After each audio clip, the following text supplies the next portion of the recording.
Precisamente en vivo. Tomás, tenemos un invitado esta noche, estamos en política, así que le voy a dar el honor de que usted... Estamos en la recta final del proceso de campaña y los candidatos se activan más que nunca en este tramo. Con nosotros está José Ricardo Zarzuela, quien es candidato a diputado por la circunscripción 1 del partido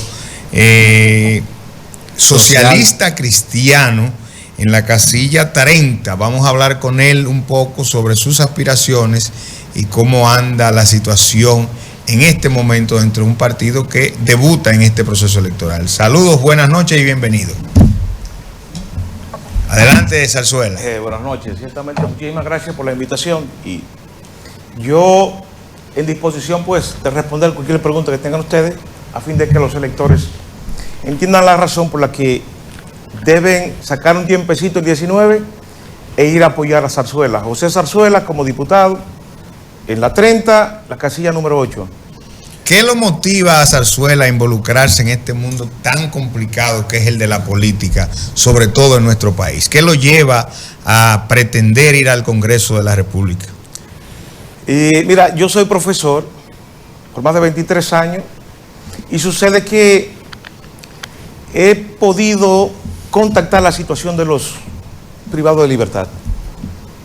Como te darás cuenta en la propuesta, además de eso soy abogado, nosotros estamos proponiendo una modificación a la ley 224, que es la ley sobre el régimen penitenciario. Porque esta ley ciertamente estableció, cuando tú lees la parte, capítulo 16, en los artículos 50 en adelante, se establece hasta los salarios de trabajo de los privado de libertad, pero no se estableció cómo y cuándo y qué podían hacer ellos. Entonces ahí va a entrar la modificación, porque está sucediendo algo muy interesante en el país. Mira, una persona viola a un hijo tuyo, mata, roba, le toman preso a este individuo. Entonces, luego, ¿qué sucede? El pueblo tiene que comenzar a trabajar para sostenerlo allá, porque no hay los medios suficientes para que dentro del presidio ellos puedan proveerse lo suficiente para satisfacer sus necesidades. Entonces, ese tipo de cosas me motivan a mí. Zarzuela, y entiendo que ya una ley con 40 años hay que modificarla. Zarzuela, ese tema es interesante porque en realidad en estos días estaba viendo un reportaje de La Victoria y tenían que haber más de 300 hombres ahí. Jóvenes, en salud. Así y yo digo, pero ven acá, ¿y por qué que esta gente no lo ponen a hacer algo, a trabajar? Sí. Entonces, ¿cómo sería ese proyecto que tú tienes y esa propuesta? ¿Cómo tú la podrías visualizar? Porque no es posible que no se le haya ocurrido a nadie, aunque hay otros países que sí existe. Y no es que sean trabajos forzosos, porque antes existía el trabajo forzoso, pero ya tú sabes, en aquella época. Sin embargo, parece que nos hemos quedado con ese miedo, porque el trabajo forzoso era algo, vamos a decir, que no era digno para el ser humano. Entonces, explica cómo tú crees que se podría implementar, hacer una zona franca allá adentro. Bien, mira, Nelson, tú sabes que nosotros trabajamos, ¿verdad? Y no nos quejamos ni entendemos que eso es esclavitud. Lo que nosotros proponemos no es un proceso de esclavitud para los privados de libertad. Ciertamente, los procesos de zona franca, bajo su manera de fabricar de forma modular, no necesitan especialistas en un área específicamente. O sea, tú no necesitas ser sastre para hacer un traje, ni necesitas ser un ingeniero electromecánico para hacer piezas de aviones, que como tenemos nosotros alguna zona franca aquí. De hecho, en el complejo de zona franca de Santiago hay naves donde se fabrican piezas para aviones, submarinos. Entonces, bajo el proceso modular, eso está incluido dentro de la ley, pues establecer en forma de zona franca. Pero también tenemos muchísima tierra agrícola. Lo que entendemos es que nosotros tenemos la tecnología suficiente en el mundo a fin de tú poder colocar un individuo y establecer un cerco de seguridad con ellos, ya sea en base a brazaletes, y que ellos puedan trabajar en el área agrícola. Y luego que terminan su jornada de trabajo, pues entonces van a la parte donde están internos. Después de terminar su labor, de trabajo, pues si desean van a estudiar. De lo contrario, pues tienen que regresar a trabajar. Eso mientras cumplan su condena. Ahora, lo interesante del caso es... O sea que el trabajo, perdón, Zarzuela, sería fuera del recinto donde se supone que guardan prisión. La mayoría de las veces, porque de lo contrario las cárceles tienen que ser demasiado grandes. Y tú tendrías que introducir entonces, comenzar a hacer nuevos presidios. Es con lo que tenemos que la ley funciona. Porque si tú lees la ley 224 establece todo eso. El asunto es que donde hay espacio, por ejemplo en Rafael, para tú mantener esa inmensidad de reos, que ellos puedan proveerse para sí mismos, y de hecho la ley contempla, ahí está dentro de la ley, en los artículos 55 y 54, que el excedente de lo que ellos generen económicamente vaya a sus familiares. Con esto así vamos a lograr que el ciclo de delincuencia se rompa. Por ejemplo, yo como profesor he ido alguna vez a impartir seminario a Rafael y me he encontrado con situaciones muy tristes. Por ejemplo, un caso, tengo yo a alguien a quien le considero mi amigo, él fue condenado a 15 años. Cuando él fue condenado a 15 años tenía una niña de 8 años. Ahora cumplió 10. Su niña tiene 18 años. ¿Sabe cuántos hijos tiene ella? 3. De diferente pareja. Y todos le doblan casi en edad. Y él me dice, wow, a mi hija la han usado. Yo delinquí por un asunto de sinvergüenza y mala orientación, pero a mi hija le están usando por hambre. Entonces, si tú realmente reactivas ese proceso, porque la ley lo posee, el asunto que no se ha establecido cómo ni cuándo. Necesitamos trabajar en ese orden. Pero yo pienso que lo que hay que comprar un terreno al lado de Rafael, abrir una puerta y ponerle toda la seguridad y que trabajen ahí. Pero hay área agrícola también. Cuesta más los localizadores, eso es carísimo. Bueno, recuerda que el proyecto está en causar que ese proceso sea autogestionable. Eso es probable, eso es posible. Pues tú tienes muchas áreas agrícolas. De hecho, tú puedes también, dentro de la misma ley, contemplar que en un momento dado que se vayan a fabricar nuevas cárceles o a cambiarse, como fue en el caso de La Victoria, que lo que parece es un complejo de multifamiliares. No se pensó en la ley prácticamente. Cuando tú la ves en el dron, tú te das cuenta, bueno, pero esto es un residencial. Esa es La Parra. Esa es La Parra, cárcel La Parra, antiguamente La Victoria. Entonces, el asunto está que no se ha pensado en eso. No se pensó. Eso, yo creo que esa propuesta sería muy buena si se logra materializar. ¿Por qué? Porque eso provoca que los que están privados de libertad tengan que realizar negocios dentro de la cárcel, que además son ilícitos, para poder obtener ingresos. Sin embargo, si fuera un trabajo, vamos a decir, diferente, lícito, yo pienso en zona franca porque eso es lo que más gente concentra en un mismo lugar. Sí. Tú abres y puede haber 3 turnos ahí, 3 turnos. Porque tiempo para dormir hay suficiente. Usted coge el turno de la mañana, el otro turno y el que va a amanecer. Y ahí, óyeme, se puede producir lo que necesitemos nosotros. Pero de igual manera, pero por mucho. San Francisco, Nelson, entonces miraría el arroz, la finca de arroz. Que tú tienes inmigrantes cultivando arroz. También. Están los medios tecnológicos para ello, ¿eh? O sea que aquí los que estén presos van a trabajar construcción y van a trabajar agrícola. Se resuelve el problema. Zarzuela habló a su inicio de que profesionalmente es educador y además es abogado. Actualmente tenemos una situación con el asunto de educación, que si los maestros han creído que el 4% es únicamente para aumentos.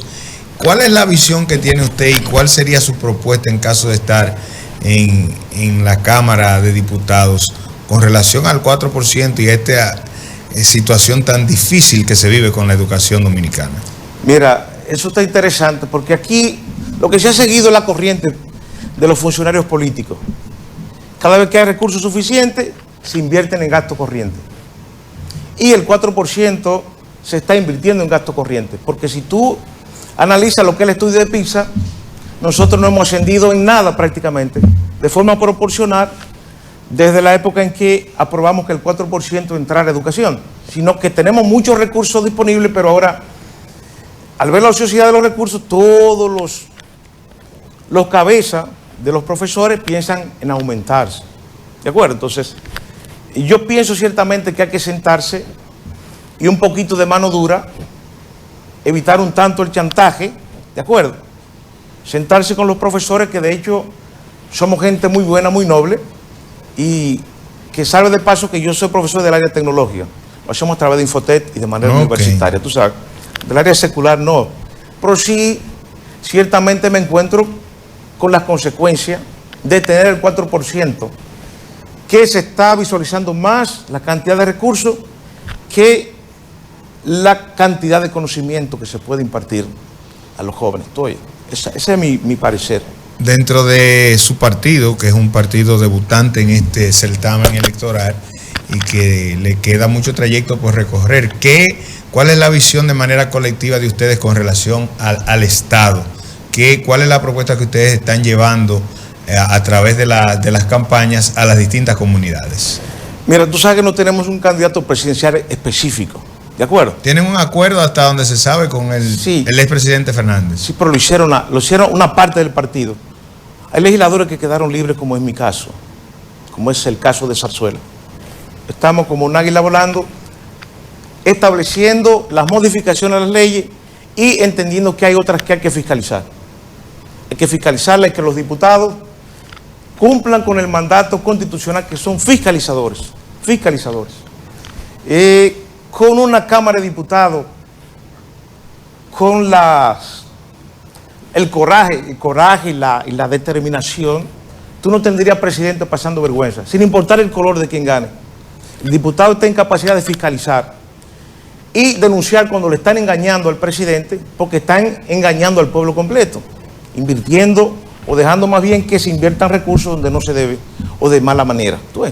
Estamos en disposición, estamos nosotros hablando que, por ejemplo, hay que fiscalizar la ley 155, que trata de lavado de activos y narcotráfico. Ahora mismo tú ves que hay una inmensidad de casos de corrupción, gente que ha decidido regresar el dinero, pero ¿por dónde está el dinero? O sea, parece ser que ha entrado por una puerta y sale por otra. Quizás no es así. Entonces, ¿qué es lo que yo propongo como diputado? Que el diputado exija que se le comunique al pueblo dónde están esos recursos, qué se está haciendo con esos recursos. ¿A qué le devolvió 500 millones de pesos? Bueno, ¿qué vamos a hacer con los 500 millones de pesos? Lo sacamos del caso Calamar, del caso Caracol, de cualquiera de esos animales marítimos que han venido. Bueno, pues le ponemos al orfanato Calamar. Y cuando tú lees históricamente en Google, dices, bueno, ¿de dónde salen los recursos de este orfanato? O otro tipo de actividades que tenemos, de casas de acogidas, inversiones en asuntos de estudio, de análisis de descubrimiento tecnológico. Tú le pones el nombre que trajo esos recursos. El caso que son del pueblo, y el diputado tiene la obligación constitucional de fiscalizarlo.